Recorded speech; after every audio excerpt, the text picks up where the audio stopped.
Okay, so back, flip the camera over.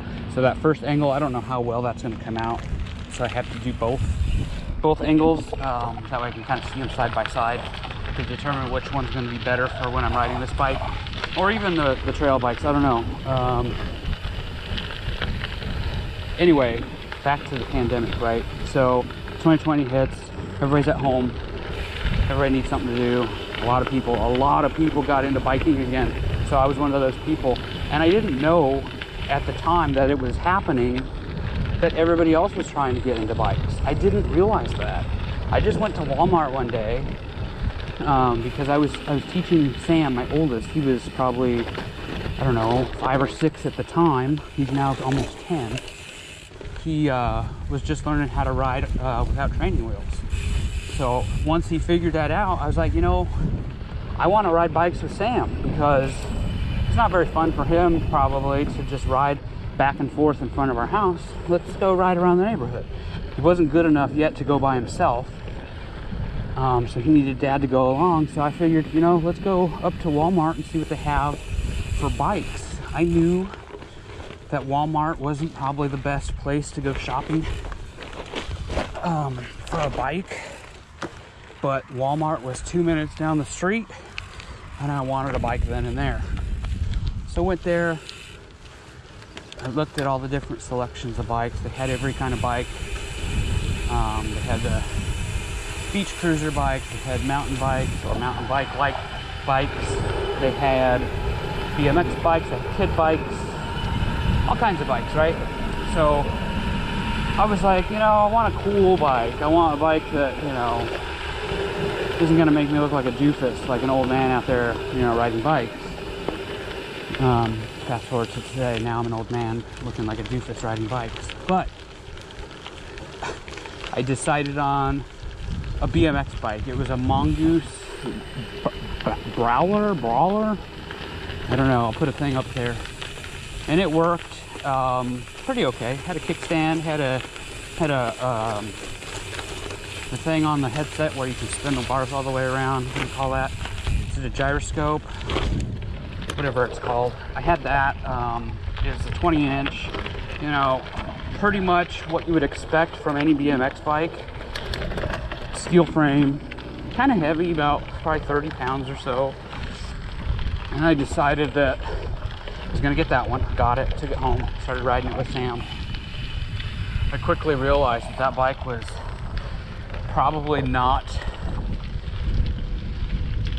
good for its intended target audience. So like people getting into BMX biking, they'd probably pick up that bike and they'd be disappointed because it was noisy, it was cheap, had a kickstand on it, you know, that's easily to remove and everything. But anyway, after a little bit, I realized that that bike wasn't gonna cut it.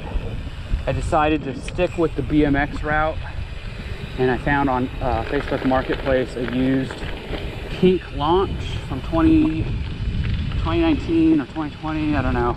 This kid was getting rid of it because he was getting a new bike. So he was selling his old bike to pay for the new bike, or at least a portion of the new bike. So I picked that up from him, and then I soon realized that that bike wasn't in the best of shape. The chain was broken. It had a broken link he didn't tell me about. It had like a bad tire. The tire was kind of warped. It had like a bubble in it, so it didn't ride straight. So I took that opportunity. Okay, well, I'm gonna just replace a couple things on it. No big deal. And it turned out to be a complete rebuild of that bike. So I took the frame, you know, I cleaned it up, I polished it up, got rid of all the scratches and stuff.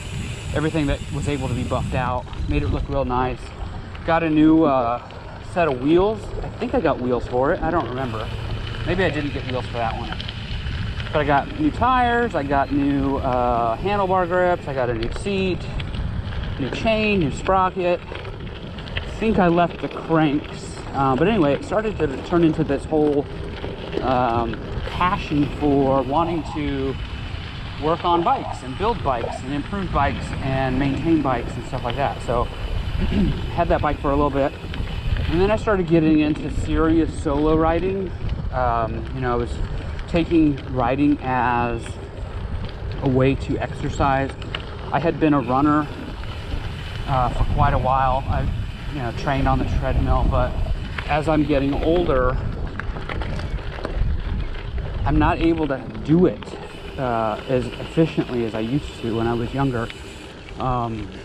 Started getting leg pain, shin trouble, where like after a run I'd basically be dead, couldn't walk.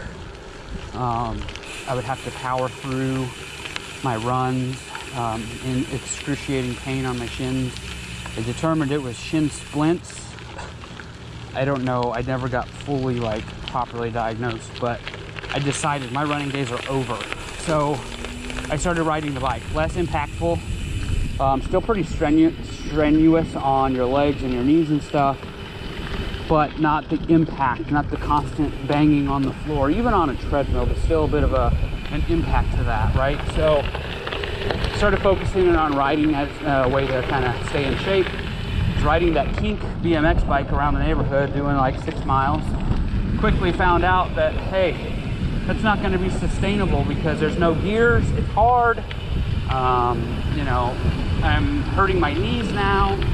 So that's why I decided to try to find a bike with some gears. I just needed something that was a little bit more efficient. Back to my local Walmart, I found a mountain bike. It's not a real mountain bike, and I know this now, but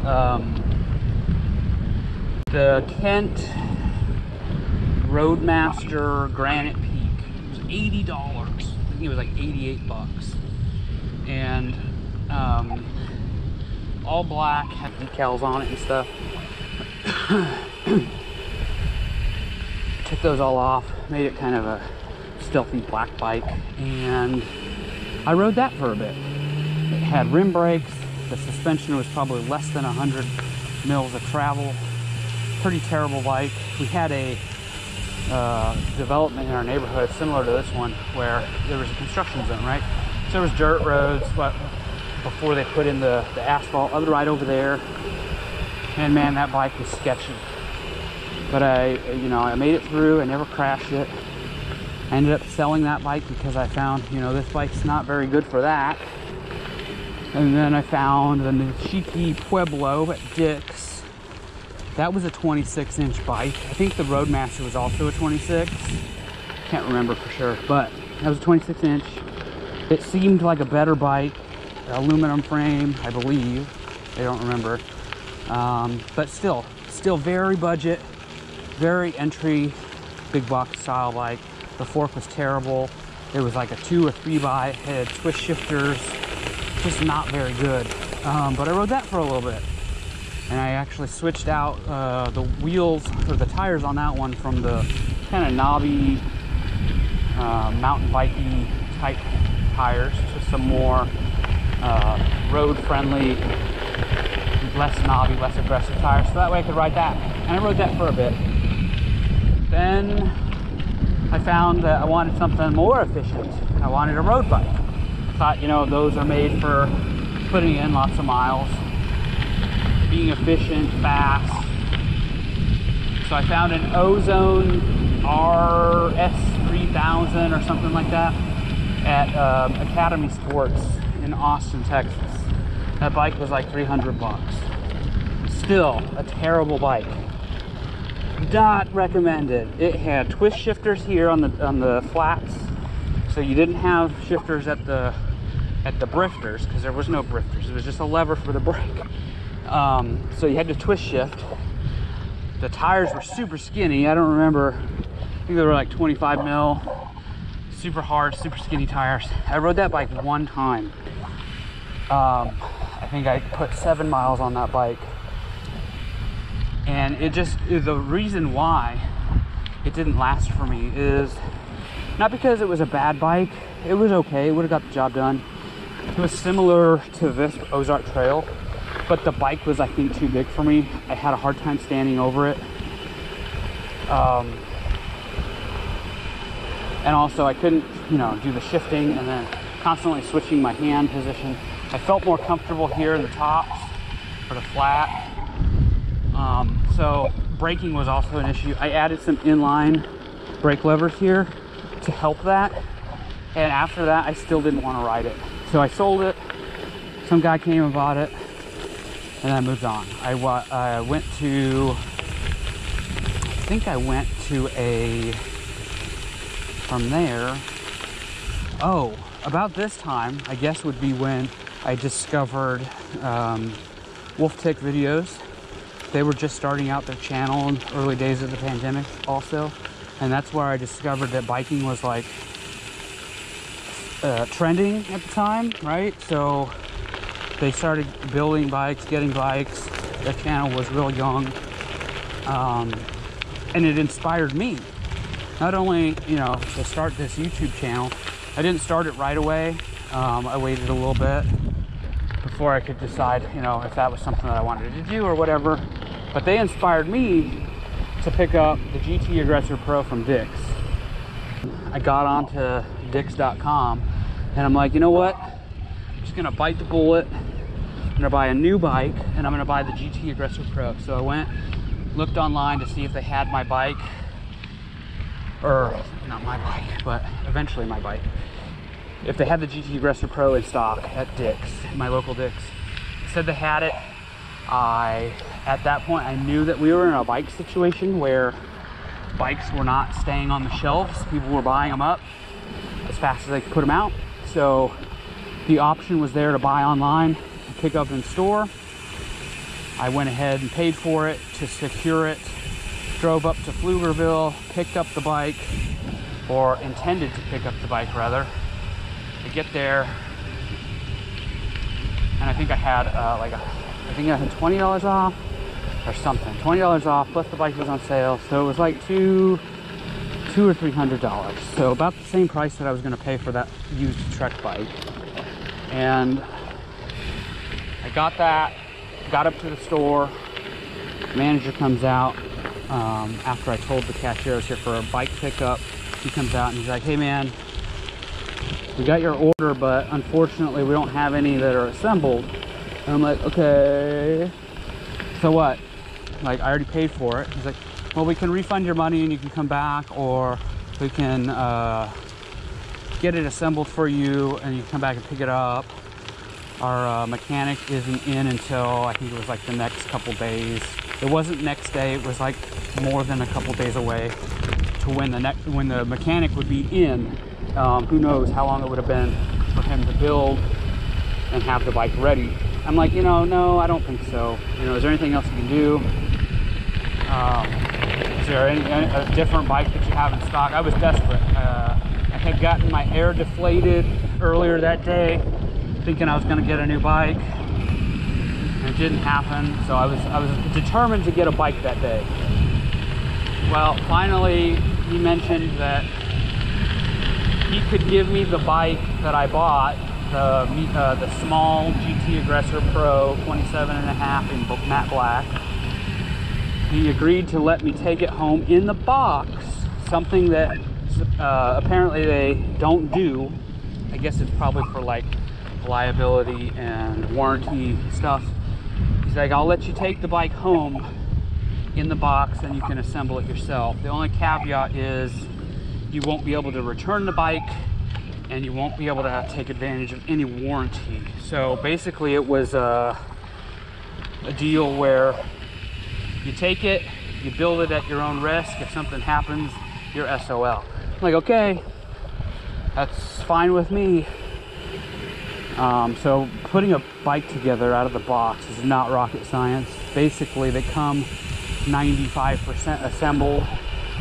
All you really have to do is attach the front wheel, maybe the handlebars sometimes, and that's it. And then you just got to make sure everything's tightened down properly.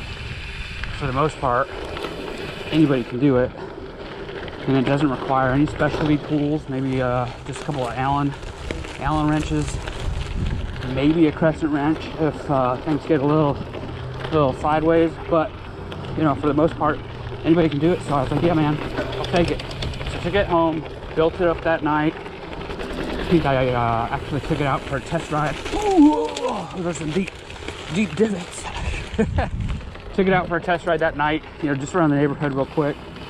It felt so good. It was like night and day between that that Nishiki and the Roadmaster, and basically any bike that I've had up to this point. It was so good. It had mechanical disc brakes. It had I think it was 8-speed, maybe it was 7-speed. I don't know what it was. I know it was a 3x something. It just felt so good. It looked cool. I felt like I had hit the jackpot with that bike, and I think I really kind of did. Looking back on it, that bike got me to where I am now. I did a full tear down and rebuild on that bike, not only once but multiple times, where I was switching out components and all that stuff. It really taught me the fundamentals of working on your bike, building bikes, and an appreciation for those that do it, right? Because it's not hard, but it's time consuming. Sometimes there's a lot of trial and error, especially with shifting, stuff like that. So that really propelled me into, hey man, I want to keep doing this. And from there, it just kind of spiraled out of control. I was, you know, acquiring bikes here and there as I saw stuff that interested me. I was following a lot of channels on YouTube, seeing what the latest bikes were. Then the big box Walmart bikes started getting popular. The Schwinn aluminum comp, I picked up one of those. I modified that, all the bells and whistles on that bike. That was all the rage for a little bit because it had a tapered head tube. Looking back on it, that bike's not that great. The frame is fine, but you're gonna have to spend a bit to get it kind of decent. And then after that, it was the Taft. I didn't get those bikes. I went straight to the Action DP, and they came out with that in the size frames. That was huge. I think I spent $498 on my Action DP, delivered to the house. I love that bike. I built that bike up many times too, many variations. I had it as a really aggressive hardtail. I had it as a drop bar gravel style bike.